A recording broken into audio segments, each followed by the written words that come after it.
નમસ્કાર મિત્રો, આજે આપણે આ વિડીયોમાં ધોરણ 5 પર્યાવરણ આસપાસ પાઠ 21 જેવા પિતા તેવી દીકરીનું સ્વઅધ્યયન પોથીની સમજૂતી જોઈશું। પ્રશ્ન 1 છે, ખાલી જગ્યા પૂરો। પહેલી ખાલી જગ્યા, પોલિયોનો રોગ વારસાગત નથી। બીજી, ગ્રેગર મેન્ડેલે વટાણાના છોડ પર પ્રયોગો કર્યા હતા।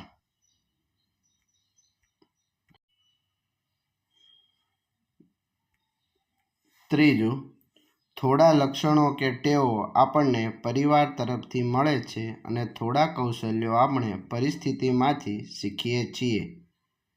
બીજો પ્રશ્ન છે, નીચેના વિધાન ખરા છે કે ખોટા તે જણાવો। પહેલું, પરિવારના દરેક સભ્યના નખ એક સરખા હોય છે, ખોટું। બીજું, મમ્મીને દીકરીના વાળનો રંગ એક સરખો ના પણ હોય, સાચું। ત્રીજું, દરેક માણસની બંને આંખો સરખી હોય છે, ખોટું। ચોથું, દાદા પિતાને પુત્રનો અવાજ અલગ અલગ જ હોય, સાચું। ત્રીજો પ્રશ્ન, નીચેના પ્રશ્નના જવાબ આપો। એમાં પહેલો પ્રશ્ન છે, પોલિયોના રોગને ફેલાતો કેવી રીતે અટકાવી શકાય? તો જવાબ, સરકાર દ્વારા 5 વર્ષથી ઓછી ઉંમરના બાળકોને રસી પીવડાવવામાં આવે છે। આ રસી દ્વારા અટકાવી શકાય। બીજું, ગ્રેગર મેન્ડેલે વટાણાના છોડ પર પ્રયોગો કરીને શું શોધ્યું? તો જવાબ, ગ્રેગર મેન્ડેલે પિતૃપેઢીના લક્ષણો નવી પેઢીમાં કેવી રીતે ઉતરી આવે છે તેની શોધ કરી। ત્રીજો પ્રશ્ન, પોલિયોની અસર શરીરના કયા અંગ પર થાય છે? જવાબ, પોલિયોની અસર શરીરના અંગ જેવા કે હાથ અને પગ પર વધારે થાય છે। ચોથો પ્રશ્ન, તમે કોઈ જોડિયા બાળકોને ઓળખો છો? તેમની વચ્ચેની સમાનતાને જુદાપણું જણાવો। તો હા, મારી શાળામાં જય અને વિજય નામના 2 જોડિયા ભાઈઓ છે।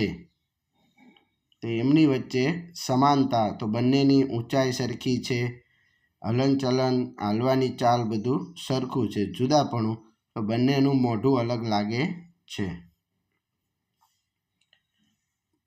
ચોથો પ્રશ્ન, નીચેના કોષ્ટકની વિગત ભરો। અંગ, ટેવ, લક્ષણ, દેખાવ, રંગ અને કોના તરફથી? તો માતા તરફથી કે પિતા તરફથી?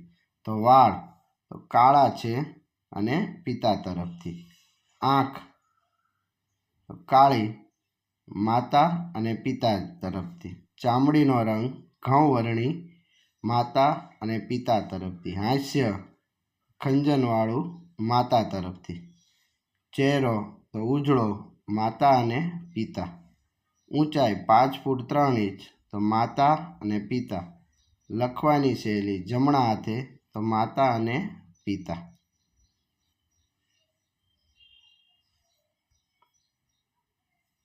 પ્રશ્ન 5, વારસાગત રોગ એટલે શું? કોઈ પણ 5 વારસાગત રોગના નામ લખો। તો જવાબ, માતા કે પિતા કે દાદા દાદીને કોઈ ગંભીર બીમારી હોય અને તે બીમારી સીધી તેમના દીકરા દીકરીમાં ઉતરે તો તે રોગને વારસાગત રોગ કહેવાય। દાખલા તરીકે ડાયાબિટીસ, બ્લડ પ્રેશર અને થાઇરોઇડ।